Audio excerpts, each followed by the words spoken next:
Assalamu students, this is the third day of your HOD. In previous 2 days, we have read the lesson and did its question. On day 3, हमारे पास जो बाकी remaining questions और जो exercise है हम वो करेंगे. अब देखें एक्सटेंडिंग में, ये तो इंटरप्रेटिंग हमने कर ली थी. एक्सटेंडिंग में हमारे पास question number 8, why is it difficult to do something for the first time. It is difficult to do something for the first time because you do not know what to expect or what the outcome will be. If you are scared about trying new things, just have faith in yourself. Remember that trying new things is something you have been doing all your life. You have already failed hundreds of times. You got back on your feet and you succeeded at hundreds of things already. You know, failure won't be the end of the world. बस यहाँ तक आपने याद करना है. Question number 9, have you ever found yourself in a situation in which you were supposed to do something for the first time and you couldn't muster up courage to do it? अब ये आपने अपनी experience बयान करना है. No, I have never found myself. Sorry, yourself है तो यहाँ पर I have never found myself in a situation in which I was supposed to do something for the first time and I couldn't muster up courage to do it. अब language study हमने करनी है जो हमारी exercise में है और वो है speech. There are 8 parts of speech. Number 1 noun, number 2 pronoun, number 3 adjective, number 4 adverb, number 5 verb, number 6 conjunction, number 7 preposition and number 8 interjection. सबसे पहले ये 8 पार्ट्स ऑफ स्पीच हैं तो हम नाउन शुरू करते हैं. Noun basically is the name of a person, place, thing और any idea etcetera. For example boy, girl, table, chair, Pakistan etcetera. Pronoun is a word which we use in place of a noun. अब यहाँ पे चूँकि ये बहुत लंबे लंबे लिखे हैं तो हम इसको शॉर्ट करके जो इसकी बेसिक डेफिनेशन और एग्जांपल्स है वो हम देखेंगे. तो कि pronoun is a word which we use in place of a noun. For example he, she, it, I, we, you, they, this, that, these etcetera. Adjective, an adjective is a word that add something in the meaning of or that tells something about a noun or that shows some quality of noun or pronoun. An adjective is a word that shows some quality of noun or pronoun like tall, short, smart, pretty, ugly, etc. Adverb is a word that adds something in the meaning of verb, adjective or another adverb. For example, quickly, slowly, very, fast, sincerely, etc. A verb is an action word. Verb क्या?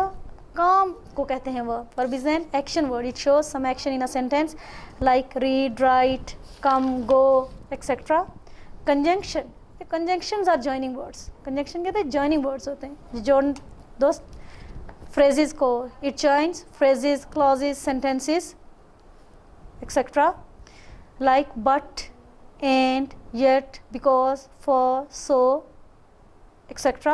Preposition. The preposition is a word which shows position of noun or pronoun in time and space like in, on, at, of, to, because of, etc. Interjection. Interjection is a word which shows some sudden reactions and strong feelings like hurrah, alas, ouch, etc. ये हमने parts of speech किए. Now page number 22. Here is an exercise. Fill in the blanks with the following passage with appropriate part of speech from the list given below it. Note that they are synonym of the original words. अब हमने यहाँ पे लिखना है तो देखें number 1 में गा he cried asking her to bring him. यहाँ फर्स्ट में क्या आएगा? asking, yes क्या ing asking. Give him over some food. She screamed back scornfully. Scorn, S-C-O-R-N, scorn, F-U-L-L-Y, fully. Scornfully. Second में क्या गया? Scornfully. But he kept calling mournfully, MOURN मॉन FULLY fully. अब हमने रिप्लेस करना है, ये वर्ड्स हैं जो हमने ओरिजिनल जो वर्ड्स थे उनसे रिप्लेस करके ये उसके सिनोनिम जो हमने यहाँ पे लिखने हैं। क्या होगा? मॉर्नफुली, MOURN मॉन FULLY fully. And after a minute और सो he uttered a happy scream, happy scream. His mother had picked up a piece of the fish and was flying across to him with it. He leaned out, LEANED, leaned out anxiously, ANXIOUSLY, anxiously, tapping the rope with his feet, trying to get nearer to her as she flew across. But when she was just opposite to him, alongside the ledge, ALONG, along, SID, side, ALONG, along, SID, side, alongside the ledge, she stopped, STOPPED, stopped, her legs hanging loose, LWSE, loose, her wings motionless, the piece of fish in her beak almost within reach of his beak. He waited a moment in surprise, wondering why she did not come nearer, and then, maddened by hunger, he plunged at the fish. Plunge, छलांग लगाना, कूदना, PLUNGED, plunged. Second exercise देखें. Complete the following table. You may use a dictionary if you like. Some of the blanks have been filled for you. अब हमने noun, verb, adjective, adverb यहाँ पे दिए गए हैं. अब उसके किसी का अगर adverb लिखा है तो हमने उसका adjective, verb और noun बनाना है. देखिए यहाँ पे courage है तो verb इसका क्या होगा? encourage, ENCOURAGE, encourage. Adjective क्या होगा? courageous, COURAGEOUS, courageous. and adverb क्या होगा? courageously, courageously, courageously. अब noun क्या है? warm, gut warm. verb जो इसका होगा वो gut warm. और adjective क्या होगा इसका? warmish, WARMISH, warmish. और adverb क्या होगा? warmly, जो ऑलरेडी वहाँ पे लिखा हुआ है. cowardice, cowardice चूँकि noun है तो cowardice, DISC, dice, cowardice. इसका क्या होगा? verb होगा covered, इसका adjective होगा CWRD, covered इसका adjective है और cowardly इसका adverb होगा. derisiveness, अब यहाँ पे क्या होगा? derisively, derisively है तो हमने इसका पहले adjective लिखा है derisive, फिर हमने derive इसका verb और derisiveness इसका noun है derisiveness. अब second पास हमारे से adjective है desperate, तो इसका हमने adverb desperately, despair इसका verb और desperation इसका noun. expense चूँकि noun है तो expend इसका verb होगा, expensive इसका adjective है और expensively इसका adverb है. then plentifully, plaintive इसका adjective है, plan, PLAIN, plan इसका verb है और PLAINT, plant इसका noun है. then joyous इसका joyfully इसका adverb होगा, joy इसका verb होगा और joyfulness इसका noun होगा. अब देखें सेकंड जो हमने इसमें से करना है ग्रामर नोट देखें. अब ये जो है आपने इसमें से कि नंबर के हिसाब से कि ये नाउन है, प्रोनाउन है, एडजेक्टिव है, वो लिखना है. अगर वो नंबर 1 है, यहाँ पे जो एग्जांपल दी गई है तो डिस्टर्बेंस और एनोइंग उन्होंने लिखा तो ये नंबर 4 है जो कि क्या है? एडजेक्टिव है. तो ऐसे ही हमने इसमें से ढूंढने हैं, आपने उस पर सिर्फ नंबर लिखने हैं. क्वेश्चन नंबर देखें जो हमने जर्मन नोट पे है. The 4 types of sentence in English. English में स्ट्रक्चर वाइज 4 टाइप्स हैं. Simple sentence, compound sentence, complex sentence, compound complex sentence. तो सबसे पहले हमने सिंपल सेंटेंस के बारे में पढ़ना है. देखें, the first sentence structure in English is the simple sentence. It mean simple sentences consist of one verb clause. One verb clause, it means one independent clause. It consists of one independent clause. A verb clause is an independent clause that is formed by a subject and a predicate. और इसका अपना subject और predicate होता है. It can stand alone as a sentence. ये जो simple sentence होते हैं, they can stand alone as sentences. Like here in examples, the dancer sat on the rope. देखिए ये वन वर्ब है, एक ही वर्ब है इसमें और ये एक ही क्लॉज है. The flower and the pumpkin have blown away. That max likes cucumbers surprises his mother. इसमें भी देखिए surprises, likes. Surprises his mother, dancing is my favourite exercise, is my favourite exercise, यहाँ पे भी सिंगल वर्ब। तो ये क्या, ये सिंपल सेंटेंसेज हैं, they consist of one independent clause. Compound sentences, compound sentences structure in English is the compound sentence. Compound sentence consists of two independent clauses.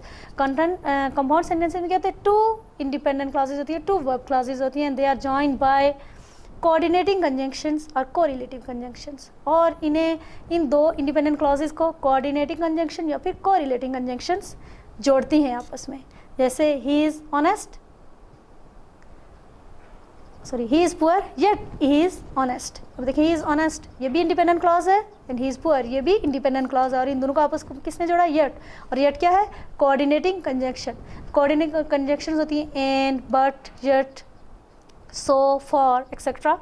और इसी तरह जो कोरिलेटिंग, ये कॉम्बिनेशन ऑफ टू कंजंक्शंस होता है, जैसे इधर और नीदर नॉर, और आइदर और नाइदर नॉर। आप दोनों तरह से इसको प्रोनाउंस कर सकते हैं।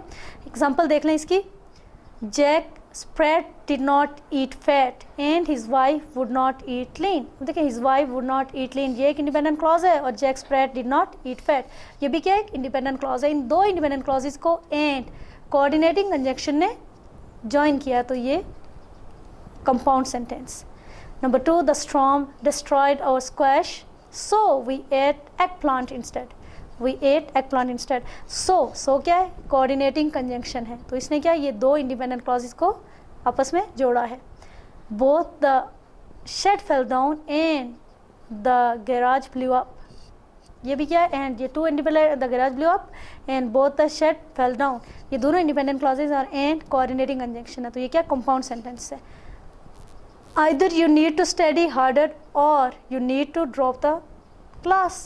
देखिए you need to drop the class, ये भी independent clause है, और either you need to study, ये भी क्या, you need to independent clause, ये भी you need to study harder, ये भी क्या, independent clause है। either और ये क्या है, ये correlating conjunctions है। Number 3, complex sentence। complex sentence consists of one independent clause and more than two dependent clauses, one or more than two dependent clauses. अब कॉम्प्लेक्स सेंटेंस में हमारे पास एक इंडिपेंडेंट क्लॉज होती है, जबकि एक या एक से ज़्यादा डिपेंडेंट क्लॉजेज होती हैं।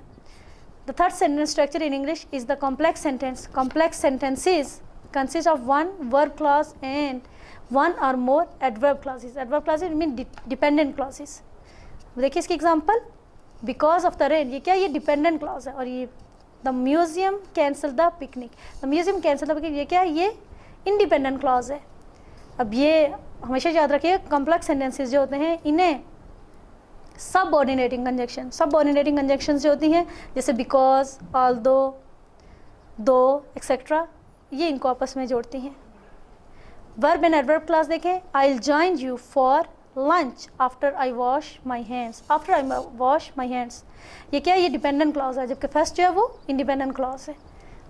अब देखें fourth one, compound complex sentence. Compound complex it means कि इसके क्या होंगे, टू इंडिपेंडेंट क्लॉजेज होंगे, कि कंपाउंड सेंटेंस में क्या होती हैं, टू इंडिपेंडेंट क्लॉजेज होती हैं। अब इसकी टू इंडिपेंडेंट क्लॉजेज होंगी और more than one dependent clauses होंगी। The fourth sentence structure in English is the compound complex sentence.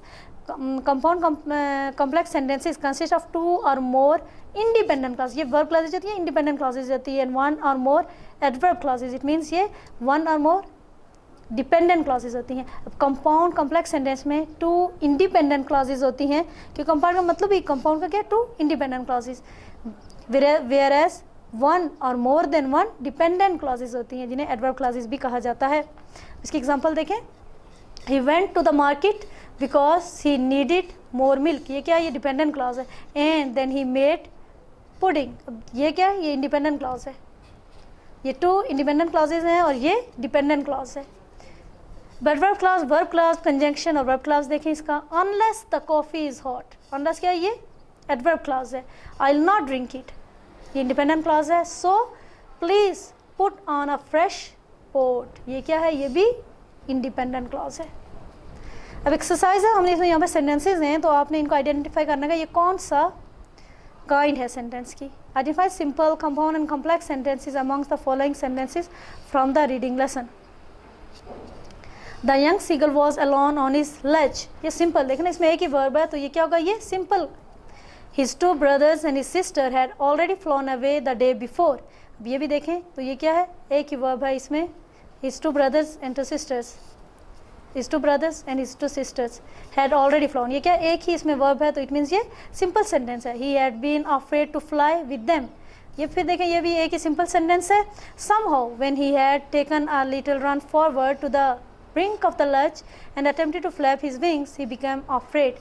ये क्या, ये compound sentence है. क्यों, इसमें देखें he and attempted to flap his wings, he became afraid. इसमें two independent clauses हैं तो उन्होंने इसको and से जोड़ा गया है. The great expanse of sea stretched down beneath and it was such a long way down, miles down, and it was such a long way down. देखिए इसमें two verb clauses mean two independent clauses. ये भी क्या, compound sentence है. He felt certain that his wings would never support him, so he bent his head. So क्या, ये independent clause है. Then to the little hole under the ledge where he slept at night. Where he slept at night ये क्या, ये dependent clause है तो ये क्या, इसमें two independent clauses और one dependent clause, it means ये complex sentence है. Even when each of his brothers and his little sister, whose wings were far shorter than his own, ran to the brink, flapped their wings and flew away, he failed to muster up courage to take that plunge which appeared to him too desperate. अब देखें तो इसमें क्या है, more than two independent clauses are two dependent clauses है तो ये क्या, compound complex sentence है. His father and mother had come around calling to him shrilly, upbraiding him, threatening to let him starve on his ledge unless he flew away. His father and mother had come around calling to him shrilly, ये one independent clause, upbraiding him, threatening to let him starve on his ledge on, ये simple देखें तो इसमें ये क्या, ये complex sentence है. इसमें टू इंडिपेंडेंट और वन डिपेंडेंट क्लॉज है. But for the life of him he could not move. ठीक है, ये वन एक ही क्लॉज है. What for the life he could not move, ये क्या, ये सिंपल सेंटेंस है. चलते हैं आज के सबक के तीसरे दिन की तरफ. इसमें जी तौहीद का मफहूम और अक़साम. जी तौहीद का मफहूम और उसके अक़साम पर नोट लिखें. सबसे पहले तौहीद को लग़वी माना आपको बता रहे हैं जिसके माना एक मानना. फिर इस्तिलाही माना आपको बता रहे हैं कि इस्तिलाही माना से क्या मरा, इस्तिलाही माना में तौहीद का क्या मतलब है.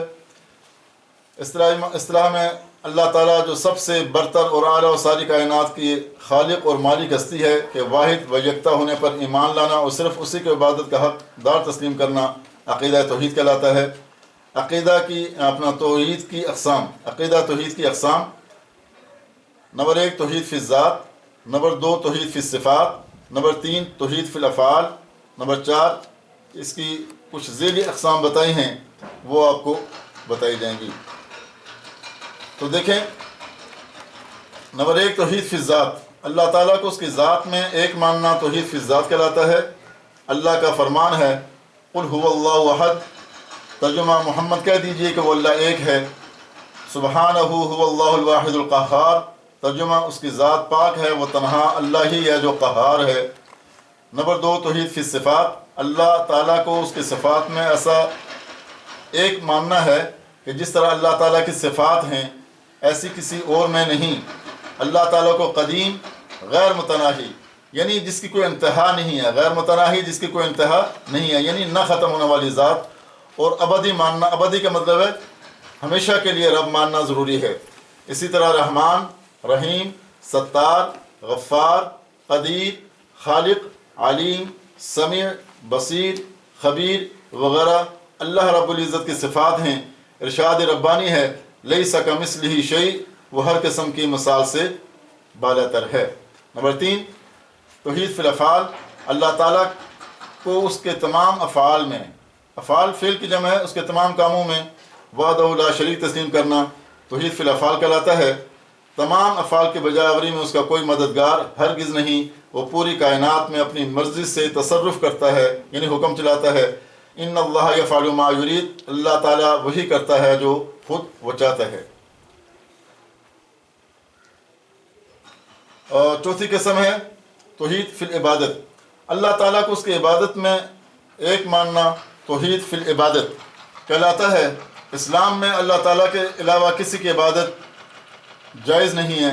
कुरान मजीद में तौहीद फिल इबादत पर बड़ा ज़ोर दिया गया है। इरशादात रब्बानी हैं, इन्नमा इलाहुकुम इलाहुन वाहिद, तुम्हारा माबूद सिर्फ़ एक ही माबूद है। नंबर 2, ला इलाहा इल्लाहु, अल्लाह के सिवा और कोई माबूद नहीं। नंबर 3, इय्याका नअबुदु, हम सिर्फ तेरी ही इबादत करते हैं। ये माबूद किसको कहा जाता है? जिसकी इबादत की जाए उसको माबूद कहा जाता है। Welcome to day 3। आज हम अकाउंटिंग के कुछ मेन कॉन्सेप्ट्स, मेन चीज़ें पढ़ेंगे। यानी कि बाज़ चीज़ें ऐसी होती हैं जिनको हम आम हालात में कुछ और कहते हैं और अकाउंटिंग में कुछ और कहते हैं। जैसे कि पहली चीज़ है गुड और मर्चेंडाइज। अब ये चीज़ शायद आपने पहले ना सुनी हो। गुड आपने सुना हो कि अच्छा को गुड कहते हैं, लेकिन ये गुड्स है एंड मर्चेंडाइज, ये असल में चीज़ों को कहते हैं। जिस चीज़ का कारोबार किया जा रहा हो अकाउंटिंग में उसको गुड्स कहा जाता है, जो चीज़ें दोबारा बेचने के लिए खरीदी जाए। मिसाल के तौर पे एक कारोबार है जो फर्नीचर का कारोबार है, जिसमें फर्नीचर खरीदा और बेचा जाता है बार बार। तो फर्नीचर जब भी खरीदा जाएगा हम ये नहीं कहेंगे कि फर्नीचर खरीदा, हम कहेंगे गुड्स खरीदी गई या मर्चेंडाइज खरीदी गई। और जब फर्नीचर को सेल किया जाएगा तो कारोबार में जब नोट किया जाएगा तो ऐसे कहा जाएगा कि गुड्स सेल की गई या मर्चेंडाइज सेल की गई।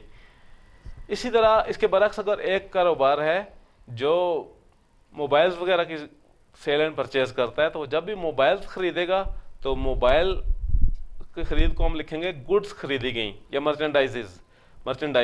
इसी तरह जब मोबाइल सेल करेगा तो हम लिखेंगे गुड्स सेल की गई या मर्चेंडाइज सेल की गई। अब देखिए, मोबाइल का कारोबार करने वाला बंदा अगर फर्नीचर खरीदता है तो फिर हम कहेंगे कि फर्नीचर खरीदा गया, यानी कि फर्नीचर को फर्नीचर के नाम से ही लिखेंगे। लेकिन जिस चीज़ का कारोबार किया जा रहा है वही चीज़ अगर खरीदी या बेची जाए तो उसको गुड्स या मर्चेंडाइज कहते हैं। इसकी और भी एग्जांपल्स दी जा सकती हैं कि मिसाल के तौर पर इलेक्ट्रिक मटेरियल्स का कारोबार करने वाला कोई बंदा तो इलेक्ट्रिक का कोई भी सामान खरीदेगा तो हम सामान का नाम नहीं लिखेंगे बल्कि लिखेंगे इलेक्ट्रॉनिक का कोई भी सामान। इलेक्ट्रॉनिक का कारोबार करने वाला बंदा है तो इलेक्ट्रॉनिक्स कुछ भी खरीदेगा तो हम लिखेंगे गुड्स खरीदी गई, और जब वो सेल करेगा तो हम कहेंगे गुड्स सेल की गई। लेकिन अगर वही इलेक्ट्रॉनिक्स वाला फर्नीचर खरीदेगा तो हम कहेंगे फर्नीचर खरीदा गया, यानी फर्नीचर को गुड्स नहीं कहेंगे। लेकिन अगर फर्नीचर का कारोबार करने वाला कोई फ्रिज खरीदता है, टीवी खरीदता है, तो उसको फ्रिज या टीवी के नाम से ही लिखेंगे। जो कारोबार जिस चीज़ का किया जा रहा उस बंदे के लिए वो चीज़ें गुड्स होती हैं। जिसको सेल और ख़रीदो फरोख्त के लिए कारोबार कोई किया जा रहा उस चीज़ को हम गुड्स कहते हैं उस कारोबार के लिए। Number 2, purchases. जब सेलेबल चीज़ें खरीदी जाएं, यानी दोबारा बेचने के लिए चीज़ें खरीदी जाएं, तो खरीदी हुई चीज़ों को परचेजेस कहते हैं। अब देखिए, जैसे अभी मैंने आपको एग्जांपल दी कि जो चीज़ें भी खरीदी जाती हैं, जो जिस चीज़ का कारोबार किया जा रहा है उसको गुड्स कहते हैं। लेकिन अब जब हम एक दोबारा वही एग्जांपल देता हूँ कि फर्नीचर का ही कारोबार कर रहे हैं, तो अगर फर्नीचर हम परचेज कर रहे हैं तो उनको गुड्स कहेंगे, गुड्स परचेज की। लेकिन जब आम अल्फाज में तो ये गुड्स ली, लेकिन जब फर्नीचर खरीदा जाएगा तो हम सिंपली उनको परचेजेस कहेंगे। तो भी इसका मतलब यही होगा कि हमने फर्नीचर खरीदा। यानी कि कोई बंदा जिस चीज़ का कारोबार कर रहा है वो अगर गुड्स परचेजेस पूरा नहीं भी लिखेगा, खाली परचेजेस लिखेगा, तो इसका मतलब यही होगा कि उसने वही चीज़ खरीदी जिस चीज़ का वो कारोबार कर रहा है। अब देख लें, अगर मैं कारोबार कर रहा हूँ फर्ज किया बिस्किट्स का, या मतलब खाने पीने की चीज़ों का कारोबार कर रहा हूँ, जो ईटेबल्स होती हैं वो छोटी चीज़ें बना के बेच रहा हूँ, तो जब मैं वो चीज़ें खरीदूंगा, वो मटेरियल खरीदूंगा जिसका मैं कारोबार कर रहा हूँ, तो मैं सिर्फ परचेजेस लिखूंगा। इसका ऑटोमेटिकली मेरी बुक बिजनेस की किताबों में इसका मतलब ये होगा कि मैंने वही चीज़ें खरीदी हैं जिसका मैं कारोबार कर रहा हूँ। नंबर 3 है कैश परचेजेस। जब चीज़ें काबिल फ़रोख्त सामान नकद खरीदा जाए, तो ये साफ जाहिर है जब पैसे दे के उधार पे नहीं बल्कि नकद खरीदा जाए पैसे देकर, तो उसको कैश परचेजेस कहते हैं। और क्रेडिट परचेजेस और परचेजेस ऑन अकाउंट, ये उधार चीज़ों को कहते हैं। क्रेडिट परचेजेस या परचेजेस ऑन अकाउंट भी कहते हैं, जब चीज़ें उधार पर खरीदी जाएँ। अकाउंटिंग में अगर कहीं लिखा हो कि असलम से हमने चीज़ें खरीदी, यानी कि लिखा हो गुड्स परचेज फ्रॉम असलम, और ये ना लिखा हो इसके साथ कि कैश खरीदी या कैसे, खाली बंदे का नाम लिखा हो, तो इसका मतलब यही है कि उधार खरीदी गई। सिर्फ लिखा हो कि चीज़ें खरीदी गई, अगर हम लिखें गुड्स परचेज तो इसका मतलब है नकद खरीदी गई। तो ये कुछ टर्म्स हैं जो आपने ये कॉन्सेप्ट बार बार सुनने हैं, उनको समझना है, फिर आप अकाउंटिंग आगे अच्छी तरह से कर सकोगे। मैं फिर बता रहा हूँ कि अगर कहीं पर भी लिखा हो कि गुड्स परचेजेज फ्राम असलम, कि हमने चीज़ें असलम से खरीदी, अब ये नहीं लिखा हुआ कि कैश खरीदी या उधार खरीदी, तो जब बंदे का नाम लिखा है तो इसका मतलब है कि हमने उधार ही खरीदी। ठीक है। और इसी तरह अगर खाली ये लिखा हुआ गुड्स परचेज्ड कि हमने चीज़ें खरीदी, ये नहीं लिखा हुआ कि उधार खरीदी या कैश, बंदे का नाम नहीं लिखा हुआ, खाली लिखा हुआ कि चीज़ें खरीदी, तो इसका मतलब होगा कि कैश देकर खरीदी, नकद खरीदी है हमने। लेकिन अगर क्लियरली लिखा होगा good purchase from Aslam for cash, कि कैश देकर असलम से चीज़ें खरीदी, तो फिर तो जाहिर है कैश नकद ही इसको खरीदारी समझा जाएगा। लेकिन अगर खाली यूँ लिखा हो कि चीज़ें असलम से खरीदी गई, तो इसका मतलब होगा कि हमने असलम से उधार चीज़ें खरीदी। ये अच्छी तरह अपने जहन में रखना है। नंबर 5, परचेजेज रिटर्न और रिटर्न आउटवर्ड। जब हम कुछ चीज़ें खरीदते हैं किसी से, कुछ गुड्स खरीदते हैं, गुड्स में फिर आपको याद दिलाता चलूँ, गुड उन चीज़ों को कहते हैं जिस चीज़ का कारोबार किया जा रहा हो। कि एक बंदा मोबाइल का कारोबार करने वाले के लिए मोबाइल गुड्स होंगी, एक फर्नीचर के कारोबार करने वाले के लिए फर्नीचर गुड्स होंगी, और इसी तरह एक सीमेंट का कारोबार करने वाले के लिए सीमेंट गुड्स होंगी। तो जो बंदा जिस चीज़ का कारोबार कर रहा है उसके लिए वही गुड्स होंगी। जब ऐसी गुड्स खरीदी गई हों और उसमें से कुछ वापस की जाएँ, स्टैंडर्ड की ना निकलें या किसी वजह से, तो उनको परचेजेज रिटर्न कहते हैं या रिटर्न आउटवर्ड्स, यानी कि रिटर्न कुछ चीज़ें हमने वापस कर दी। Number 6, purchases discount and sales discount. अगर खरीदी हुई चीज़ों पर डिस्काउंट मिले तो खरीदार के लिए परचेज डिस्काउंट और फरोख्तकार के लिए सेल डिस्काउंट कहलाएगा। यानी कि जो चीज़ें बंदे ने खरीदी उस पर अगर कुछ कमी की जाए, जो सामने वाला बंदा है वो कुछ कम कीमत पर बेच दे आपको, तो जो बंदा खरीद रहा है, अगर आप खरीद रहे हैं तो आपके लिए जो कमी होगी, फ़र्क क्या 1 लाख का कोई कंप्यूटर है या कोई सिस्टम है, और वो आपको 90,000 का मिल जाता है, 90,000 का, तो 10,000 जो कमी हुई वो आपके लिए परचेज डिस्काउंट होगा, और जिस बंदे ने आपको बेचा है उसके लिए वो सेल्स डिस्काउंट कहलाएगा। आपके लिए ये एक फ़ायदा होगा और दूसरे उस बंदे के लिए एक नुकसान होगा। Number 7, allowances. अलाउंस, बाज़ औक़ात जब चीज़ें खरीदी जाती हैं तो उनमें कोई छोटी मोटी खामी निकल आती है। ऐसी सूरत में फ़रोख्तकार कीमत में कुछ कमी कर देता है। ऐसी कमी खरीदार के लिए परचेज अलाउंस और फ़रोख्तकार के लिए सेल्स अलाउंस कहलाती है। यानी कि जब चीज़ें अपनी असल कीमत से कुछ कम कीमत पर बेच दी जाएं, यानी कि पहले तो उसको बेचा जाए पूरी कीमत पे, लेकिन बाद में पता चला कि इसमें तो कोई छोटी मोटी खामी थी, और फिर उनको कम कीमत, थोड़ी सी कीमत में कमी कर दी जाए, तो जो कीमत में कमी की जाती है वो खरीदार के लिए परचेज अलाउंस होता है और फरोख्तकार के लिए वो सेल्स अलाउंस होता है। Number 8, sales. जब ऐसी चीज़ें फ़रोख्त की जाएँ जिनका कारोबार किया जा रहा तो इन्हें सेल्स कहते हैं। जैसे हमने आपको बताया था कि जिस चीज़ का कारोबार किया जा रहा वो जब खरीदी जाएँ तो हम पूरा नहीं लिखते कि, मैंने मिसाल दी थी आपको कि फ़र्नीचर का कारोबार हो तो हम ये नहीं लिखते कि फ़र्नीचर ख़रीदा गया, बल्कि लिखते हैं गुड्स परचेज, और परचेज को भी आसान लफ्ज़ों में खाली परचेजेस लिखते हैं। तो इसका मतलब यही होता है कि हमने वही चीज़ खरीदी जिसका कारोबार किया जा रहा है। इसी तरह जब वो चीज़ बेची जाती है तो उसको भी गुड्स सोल्ड या कोई लंबा चौड़ा नहीं लिखना पड़ता, खाली सेल्स लिखते हैं। तो इसका मतलब यही है कि वो बंदा जिस चीज़ का कारोबार कर रहा है वही चीज़ें सेल की गई। सपोज एक बंदा स्टेशनरी की दुकान कर रहा है या स्टेशनरी का कोई बड़ा कारोबार कर रहा है, तो जब भी वो स्टेशनरी को बेचेगा तो वो स्टेशनरी सेल नहीं लिखेगा, नहीं ये लिखेगा कि गुड सोल्ड, बल्कि वो सिर्फ लिखेगा कि सेल्स। तो इसका मतलब यही होगा कि स्टेशनरी सेल्स की गई। मोबाइल का कारोबार करने वाला जब लिखेगा सेल्स तो उसका मतलब होगा उसने मोबाइल सेल किए। फर्नीचर का कारोबार करने वाला सेल्स लिखेगा तो इसका मतलब होगा कि उसने फर्नीचर सेल किया। सो जिस चीज़ का कारोबार किया जा रहा है वो चीज़ जब फ़रोख्त की जाती है तो उसको सिर्फ सेल्स कहा जाता है, पूरा नहीं लिखा जाता कि फर्नीचर सेल सोल्ड या कोई और चीज़। नंबर 9, कैश सेल्स, नकद फ़रोख्त। साफ ज़ाहिर है अगर हम कोई चीज़ फ़रोख्त करें और पैसे फ़ौरन मिल जाएं तो इसको कैश सेल्स कहते हैं। नंबर 10, क्रेडिट सेल्स और सेल्स ऑन अकाउंट। जिस तरह क्रेडिट परचेजेस और परचेजेस ऑन अकाउंट होता है, इसी तरह क्रेडिट सेल्स और सेल्स ऑन अकाउंट भी होता है। यानी कि जब चीज़ें उधार पर फ़रोख्त की जाएँ तो उनको क्रेडिट सेल्स और सेल्स ऑन अकाउंट कहते हैं। इनका रूल भी वही है कि अगर लिखा कि अली को चीज़ें बेची गई, गुड सोल्ड टू अली, ये नहीं लिखा हुआ कि कैश सेल की गई या उधार पे सेल की गई, खाली ये लिखा होगा गुड सोल्ड टू अली, तो इसका मतलब यही समझा जाएगा कि ये उधार सेल की गई। लेकिन अगर सिर्फ ये लिखा हो कि चीज़ें बेची गई, गुड सोल्ड, नाम किसी का भी ना लिखा हो, तो इसका मतलब यही होगा कि ये नकद बेची गई। मैं फिर याद दिला दूं आपको कि अगर यही लिखा हो कि गुड सोल्ड टू अली, लेकिन साथ ये भी लिखा हो good sold to Ali for cash, कि कैश पे बेची गई, तो फिर ये उधार नहीं होंगी, फिर साफ लिखा हुआ है क्लियर के कैश। लेकिन अगर ये क्लियर ना किया गया हो कि कैश पे फ़रोख्त की गई या उधार फ़रोख्त की गई, खाली ये लिखा हो कि good sold to Ali, Ali को चीज़ें बेची गई, तो इसका मतलब यही होगा कि उधार बेची गई। इसी तरह से अगर बंदे का नाम ना लिखा हो, खाली ये लिखा हो कि गुड सोल्ड, के चीज़ें बेची गई, तो इसका मतलब यही होगा कि कैश पे चीज़ें बेची गई, उधार पे नहीं बेची गई। नंबर 11 और डे 4 का, आज डे 3 का लास्ट कॉन्सेप्ट है। Sale return or return inward. जब चीज़ें बेची हुई चीज़ें जब वापस आ जाती हैं तो उनको सेल रिटर्न कहते हैं या रिटर्न इनवर्ड कहते हैं। जिस तरह परचेजेस हम खरीदें चीज़ें और वापस कर दें तो उनको परचेजेस रिटर्न कहते हैं। लेकिन जो चीज़ें हमने बेची हुई या कारोबार ने बेची हुई और वो चीज़ें अगर वापस आ जाएं किसी वजह से तो उनको सेल्स रिटर्न कहते हैं या रिटर्न इनवर्ड भी कहते हैं। इनवर्ड का मतलब कि अंदर वापस आई हैं सेल्स, तो इसको कहते हैं। तो ये 11वां कॉन्सेप्ट हो गया। डियर स्टूडेंट्स, मैं आपको ये ज़ुबानी भी बता सकता था, समझा सकता था, ये लिखने की ज़रूरत नहीं थी मुझे और इतनी डिटेल से, लेकिन मैं जानता हूँ कि ये कॉन्सेप्ट समझना बहुत ज़रूरी है, आपके लिए याद करना बहुत ज़रूरी है। इसलिए आपको ये एक एक कॉन्सेप्ट लिख कर और साथ एक्सप्लेन भी किया गया, इतना टाइम भी लिया गया और डे 4 में टोटल 11 कॉन्सेप्ट्स रखे गए ताकि आप इनको डे 3 में आप इसको अच्छी तरह से तैयार कर लें। चाहें तो नोट कर लें रजिस्टर पे, बल्कि मैं रिकमेंड करूंगा कि इन कॉन्सेप्ट्स को भी रजिस्टर पे नोट करें ताकि जब जब देखें आपको याद आता रहे, उसको अच्छी तरह से ज़हन नशीन कर लें कि आगे अकाउंटिंग समझने के लिए ये बहुत ही लाजम, ये बेस बना रहा हूँ मैं आपकी। Thank you very much. अस्सलाम वालेकुम स्टूडेंट्स, डे 3 में मैं आपको वेलकम कहता हूँ। डे 3 का जो आपका क्वेश्चन है वो है क्या माशियात इल्म है या फ़न।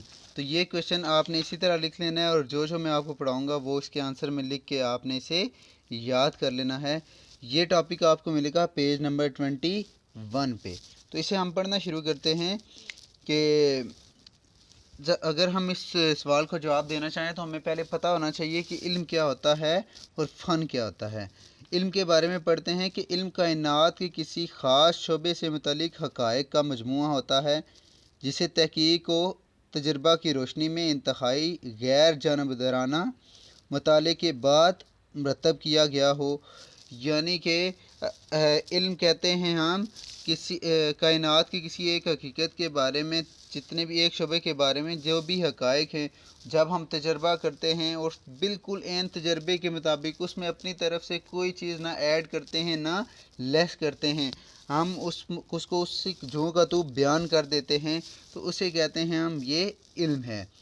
नीज़ इन हक़ाइक़ के इसबाब और नताइज के दरमियान मुस्तकिल रिश्ता भी कायम किया गया हो।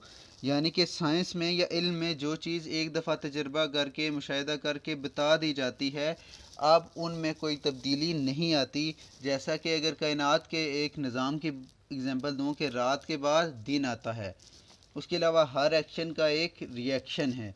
यानी कि अगर हम बॉल को ज़मीन पर फेंकेंगे ज़ोर से तो ज़मीन से लग के बॉल वापस ऊपर की तरफ आएगी। इस तरह ज़मीन हर चीज़ को अपनी तरफ, ज़मीन में मौजूद फोर्स हर चीज़ को अपनी तरफ खींचती है, तो इसमें आप कोई तब्दीली नहीं की जा सकती। तो ये मुस्तकिल होते हैं, इनमें मुस्तकिल रिश्ता कायम कर दिया जाता है। मसलन इल्म तबियात की शक्ल में कायनात के चंद शोबों मसलन मादे, रोशनी, हरारत और जौहर वगैरह के बारे में मालूमात का एक मुफीद और बाज़ाब्ता मजमूआ फराहम हो गया है। यानी कि जितने भी ये पॉइंट बताए गए हैं, इन तमाम के बारे में रिसर्च करके, तजर्बा करके, मुशाहिदा करके एक दफ़ा मालूमात बयान कर दी गई है कि हरारत किसे कहते हैं, रोशनी किसे कहते हैं, रोशनी एक जगह से दूसरी जगह कैसे जाती है, हरारत कैसे मुंतकिल होती है। ये चीज़ें अब तब्दील नहीं होती, एक ही दफ़ा इनको मुरतब कर दिया गया है। अब इल्म की दो किस्में हैं, इल्म अल हकीकत और इल्म अल हिदायत। इसके बारे में हम पढ़ते हैं। इल्म अल हकीकत कहते हैं, इससे मुराद वो इल्म है जिसमें कायनात के किसी ख़ास शुबे में वक़ू पज़ीर होने वाले हालात व वाक़यात का मुशाहिदा और तज्ज़िया करके उन्हें जूँ का तूँ बयान कर दिया जाए, मसलन फ़िज़िक्स और केमिस्ट्री वगैरह। यानी इल्म अल हकीकत वो इल्म है जिसमें हम हालात व वाक़यात का मुशाहिदा करते हैं, उनको जूँ का तूँ बयान कर देते हैं। इसकी एग्ज़ाम्पल फ़िज़िक्स और केमिस्ट्री है। उसके बाद है इल्म हिदायत। तो इससे मुराद वो इल्म है जिसमें हालात व वाक़यात को एक ख़ास ज़ाविया निगाह से परखा जाए और ये फ़ैसला किया जाए कि इन्हें यूँ होना चाहिए। मसलन अगर हम परखते हैं कि किसी एक शहर में गुर्बत है या मुल्क में गुर्बत है, तो हम कहते हैं कि गुर्बत की बजाय खुशहाली होनी चाहिए, मुल्क के हर फ़र्द को रोटी, कपड़ा और मकान मिलना चाहिए, अमरीत की बजाय जमहूरियत होनी चाहिए। इस किस्म के उलूम के मिसालें माशियात, सियासत और अखलाक़ियात वगैरह हैं। तो अब माशियात, सियासत और अखलाकियात में जो पढ़ते हैं वो इल्म हिदायत हैं। उसमें हम मुशाहिदा करते हैं, एक ज़ाविया निगाह से देखते हैं कि किसी मुल्क में क्या खामी है, फिर हम अपनी राय कायम करते हैं कि इसको ऐसा नहीं होना चाहिए, ऐसा होना चाहिए। एक इंसान को झूठ नहीं बोलना चाहिए, सच बोलना चाहिए, वगैरह वगैरह। तो ये सारी चीज़ें इल्म हिदायत में आती हैं। तो ये था इल्म के बारे में आपको पता चल गया है कि इल्म किसी मुशाहिदे से हासिल होता है, उसे जो का तो बयान कर देना इल्म हकीकत कहलाता है, या अपनी राय देना कि ऐसा नहीं ऐसा होना चाहिए इल्म हिदायत कहलाता है, जो कि माशियात, सियासत और अखलाकियात वगैरह में पढ़ाया जाता है। अब देखते हैं कि फ़न क्या है। फ़न से मुराद वो जद्दोजहद है जो मखसूस मकासद को हासिल करने के लिए अमल में आए। इल्म की मदद से कुछ रहनुमा असूल अख़ज़ किए जाते हैं और किसी ख़ास मकसद को हासिल करने के लिए जब उन पर अमल पैरा होते हैं तो वही इल्म फ़न की हैसियत अख्तियार कर लेता है। देखें, जब हम कोई इल्म हासिल करते हैं, कोई भी चीज़ हम मुशाहिदा करते हैं और अपनी एक राय बनाते हैं, उसे इल्म कहते हैं। जैसे कि हमने देखा कि एक शहर में गुर्बत है, एक मुल्क की मिसाल लेते हैं कि पाकिस्तान में गुर्बत है, तो हमने ये राय कायम कर ली कि गुर्बत नहीं होनी चाहिए, खुशहाली होनी चाहिए। तो ये इल्म है, ये हमने इल्म हासिल किया है। अब हम ये देखेंगे कि गुर्बत को ख़त्म कैसे किया जाए और इल्म खुशहाली कैसे आए। तो जब हम प्रैक्टिकली कोई ऐसे काम करते हैं, रोज़गार लोगों को देते हैं, गुर्बत ख़त्म करते हैं, लोगों की आमदनी में इजाफ़ा होता है, लोग खुशहाल होते हैं, तो वो फिर फ़न कहलाता है। एक और एग्ज़ाम्पल अगर मैं आपको दूं कि हम ये पढ़ते हैं कि कारोबार अच्छा होना चाहिए, कारोबार बुरा नहीं होना चाहिए, यानी कि कारोबार बड़े पैमाने पे होना चाहिए या छोटे पैमाने पे नहीं होना चाहिए। तो ये एक इल्म है। लेकिन जब हम प्रैक्टिकली करते हैं, छोटे पैमाने से कारोबार को बड़े पैमाने पे उसे वसअत देते हैं, मुंतकिल करते हैं, तो ये एक फ़न कहलाता है। तो ये इल्म और फ़न में मैं उम्मीद करता हूँ कि आपको समझ आ गई होगी।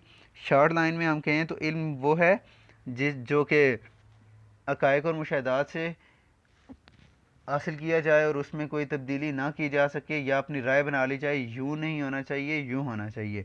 जबकि फ़न ये है कि उस पर प्रैक्टिकली अमल किया जाए, कि जैसे कि गुर्बत को ख़त्म करके खुशहाली लाया जाए, कारोबार को छोटे पैमाने से बड़े पैमाने पर मुंतकिल कर दिया जाए ताकि ज़्यादा नफ़ा कमाया जा सके।